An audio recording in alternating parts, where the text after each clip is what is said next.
பேராவூரணி சட்டமன்ற தொகுதி திமுக வேட்பாளர் என் அசோக்குமார் பொதுமக்களுடன் அமர்ந்து தேநீர் அருந்தி கோரிக்கைகளை கேட்டறிந்தார். மதசார்பற்ற முற்போக்கு கூட்டணி சார்பில் தஞ்சாவூர் மாவட்டம் பேராவூரணி சட்டமன்ற தொகுதியில் போட்டியிடும் திமுக வேட்பாளர் என் அசோக்குமார் தீவிர தேர்தல் பரப்புரையில் ஈடுபட்டார்.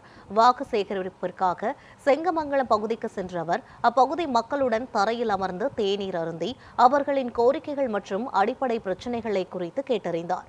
இது மக்களிடையே நல்ல வரவேற்பை பெற்றதுடன் அசோக்குமாருக்கு பொதுமக்கள் பொன்னாடை அணிவித்து உற்சாகமாக வரவேற்றனர்.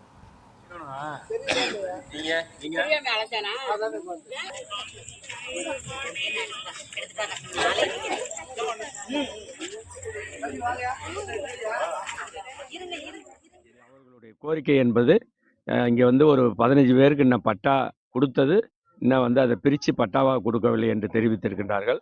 அந்த 15 பேருக்கும் பட்டா வாங்கி தருகிறேன் என்று தெரிவித்திருக்கின்றேன். அதே போல் ஒரு பால்வாடி வேணும் என்று கேட்டிருக்கின்றார்கள்.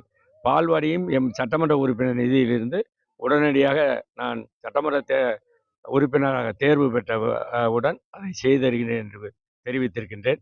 அதே போல் இந்த சாலை, உள்புற சாலை ஒன்று போட வேண்டும் என்று தெரிவித்திருக்கின்றார்கள். அந்த சாலையையும் உடனடியாக தேர்தல் முடிந்த பிறகு சாலையை போட்டு தருகிறேன் என்று தெரிவித்திருக்கின்றார்கள். மற்றபடி இங்கே தண்ணீர் வசதி, மற்ற பிரச்சனைகள் எதுவும் இல்லை. எங்களுக்கு நாங்கள் நிம்மதியாக வாழுகிறோம்.